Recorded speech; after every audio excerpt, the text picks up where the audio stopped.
The date is May 24th, 2020.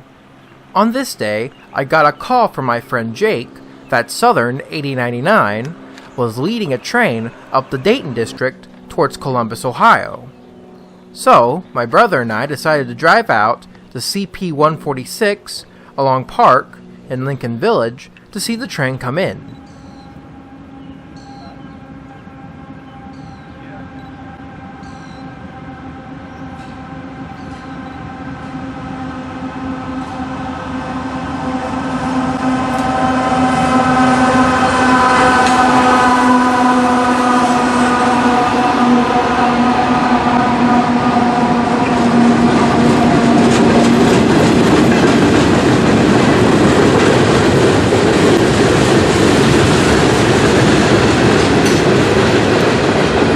Leading the train with Southern 8099 was NS 4049, 4024, and 6105. 4049 and 4024 are both rebuilt GE AC-44 C6Ms. They were built in 1995 originally as GE C40-9s, 4049 originally being numbered as 8796 and 4024 originally as 8850. Norfolk Southern 6105 is an EMD SD40-2. It was built in 1975 originally for the Norfolk and Western Railway. Besides the locomotives, there are also some interesting freight cars on this train today as well. The first one we see is this old Delaware and Hudson grain car. These old D&H cars used to be painted bright red with yellow lettering, and despite the bright red being worn down and gone now, the yellow lettering is still clearly visible.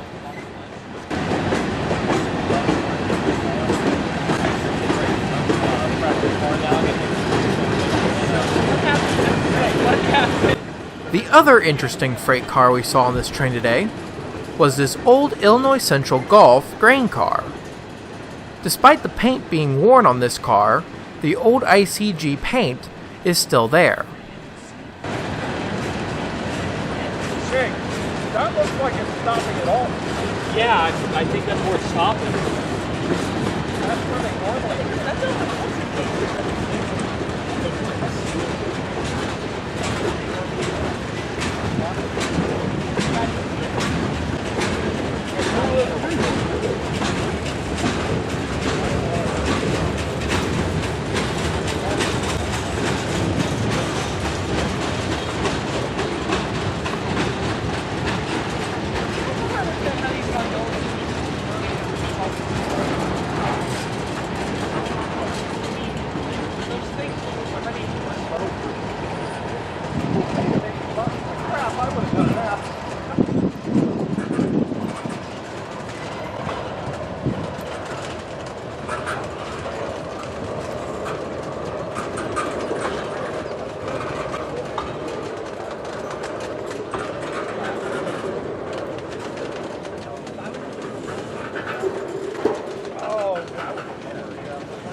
There's that, but then he came over to the Jake, you got here somehow. I'm like, I don't know what I'm supposed to do. Once the train came to a stop, we then drove down to Clover Way. Clover Way is a short street that runs from Grenier Avenue to Garden Heights Avenue in Lincoln Village. In railroad terms, we are at CP 144. Here we watched as the lead locomotives pulled off of their train to grab a shortcut of cars out of the siding next to the main line here.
As the locomotives pulled into the siding, we could see that 8099 needed a good cleaning and needed some touch-up work on it.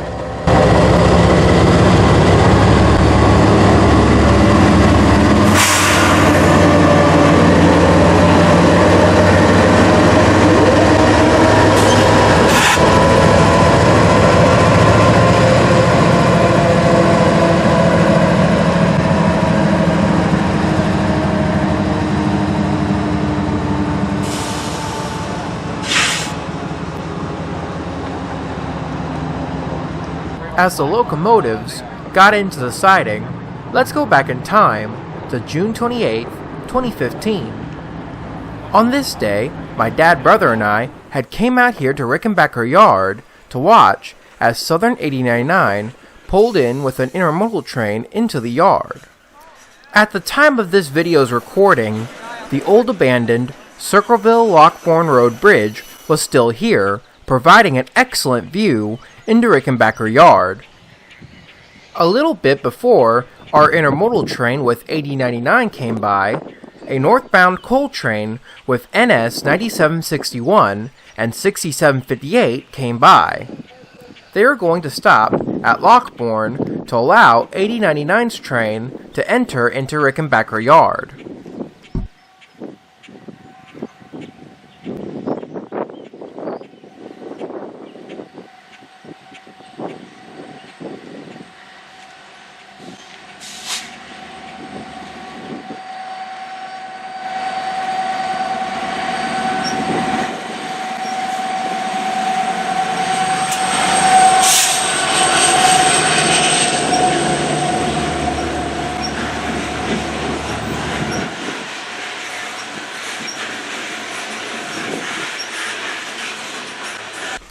NS 9761 is a GE C44-9W, but the most interesting locomotive on this train was 6758.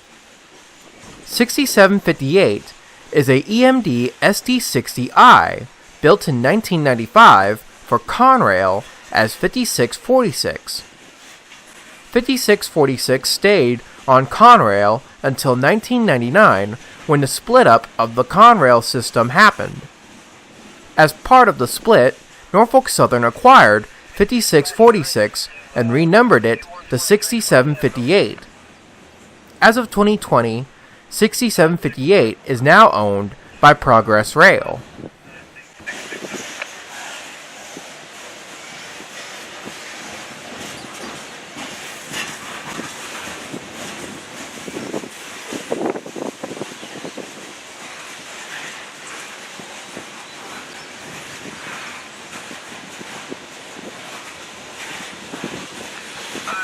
Q12327 after stopping at HB cabin. We'll have permission by the stop signal. Once the coal train came to a stop at the junction, we then got to watch as the train with Southern 8099 pulled into Rickenbacker Yard.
As the intermodal train entered into the yard, the coal train got started off again.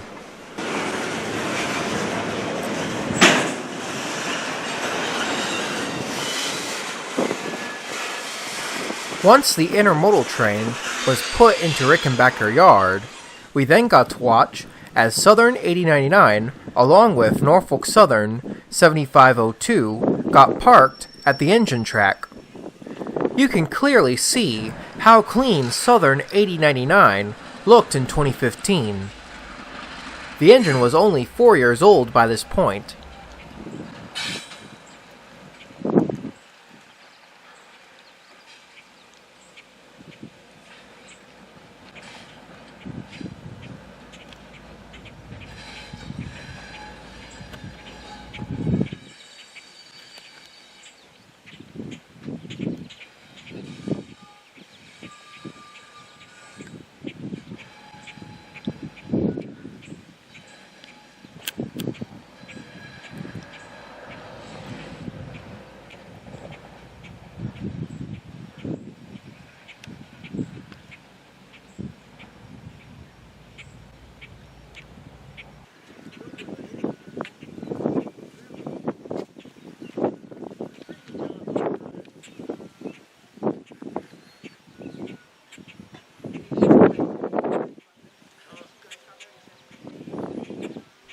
This chase was featured in my previous video, John's Trains Adventures, episode 30, Southern at Rickenbacker.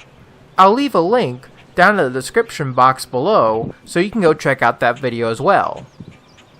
With Southern 8099 parked in the siding, let's go back to present day.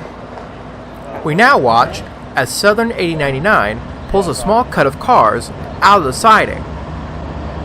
Oh yeah, because Anna still has that little train has to stop and you gotta get over. I heard like the way that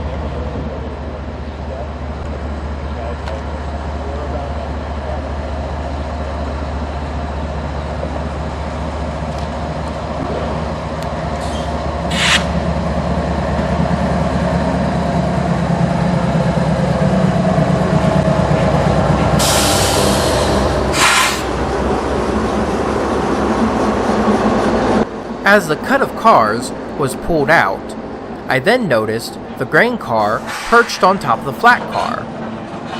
The car didn't look damaged in any way, and I don't remember hearing about any derailments that happened in the area recently.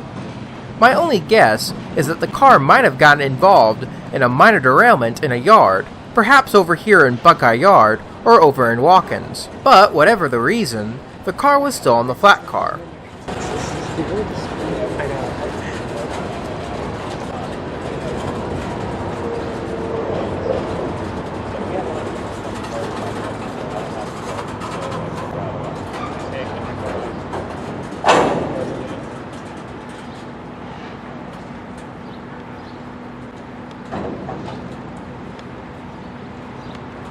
Once the signal was given, the locomotives then shoved the cut of cars back to their train.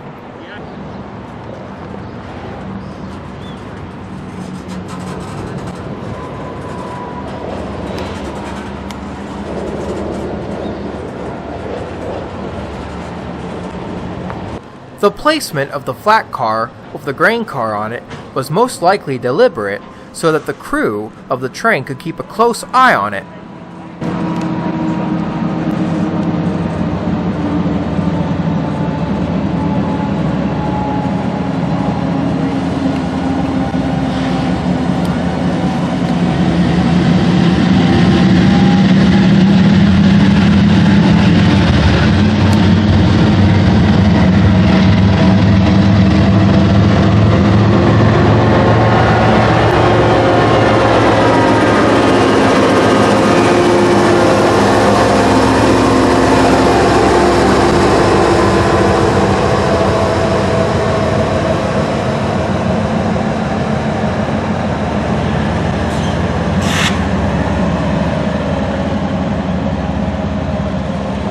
As the locomotives pushed the cut of cars back to their train, we then broke off to get ahead of it.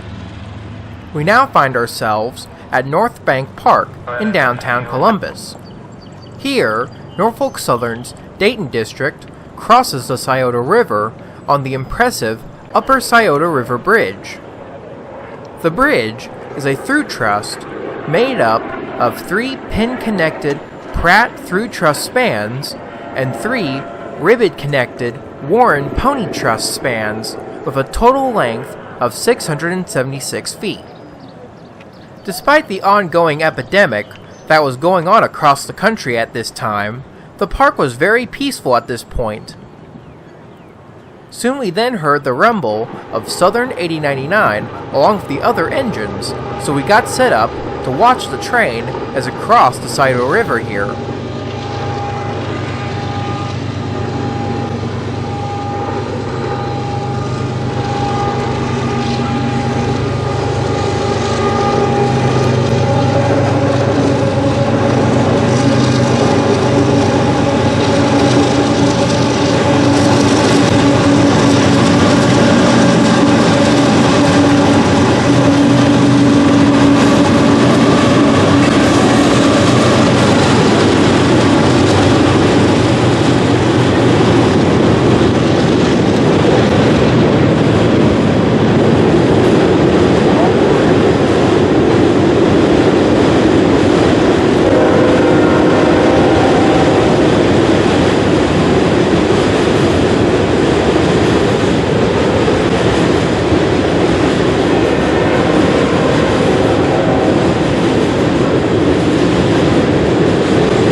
Once the train got across the bridge, we then moved to Worthington.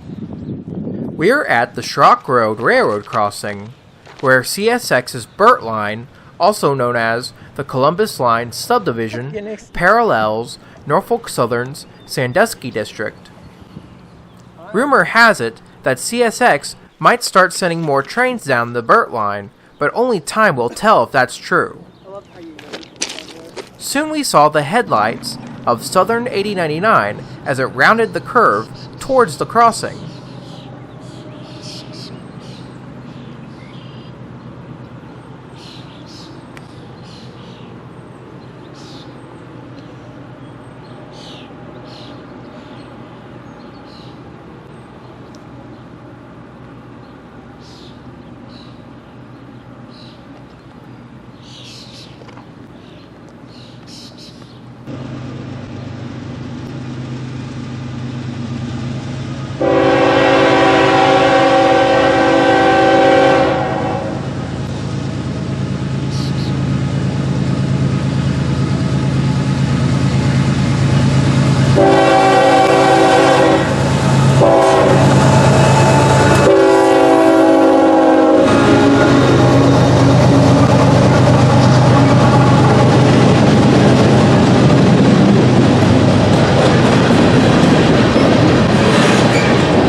Once the end of the train got past us, that brought an end to our chase of the day.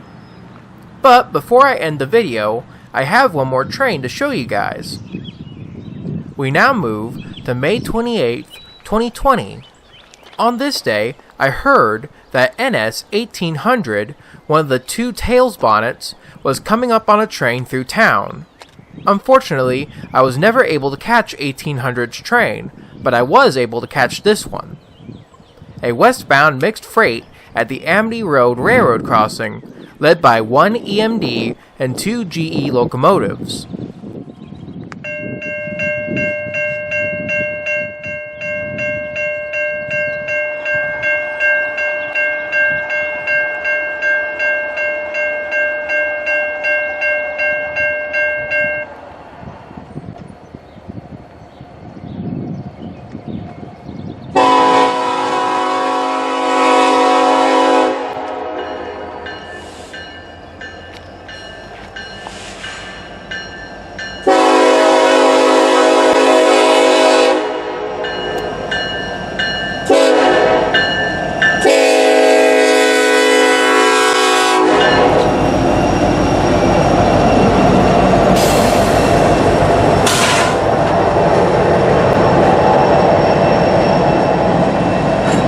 Just like 8099's train, there were some interesting freight cars on this train too.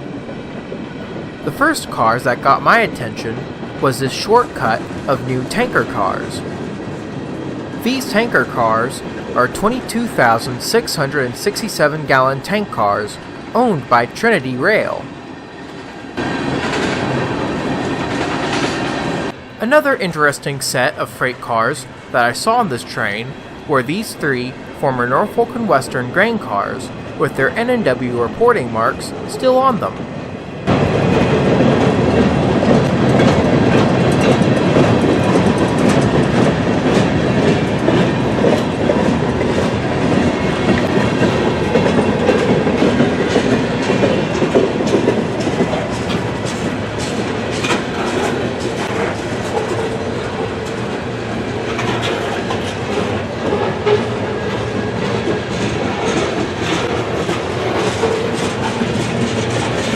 The next notable car on this train was this plywood car. Unlike regular plywood cars, this one had an extended bottom, probably to hold more plywood on the car.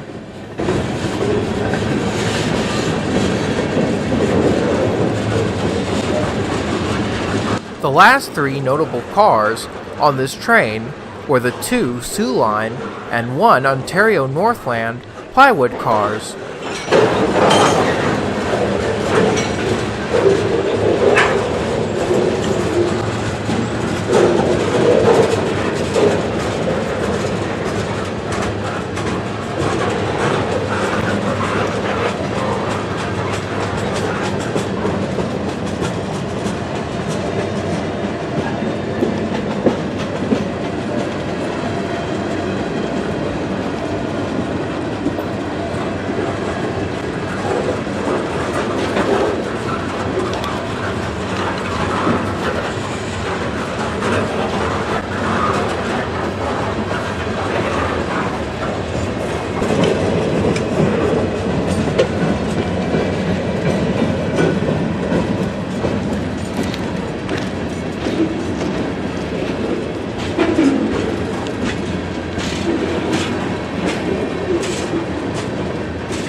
Once the train got past the railroad crossing here, that was all the train action I was going to get for today. Well, I hope you enjoyed this video, guys, and I also hope you're having a good day. See you later.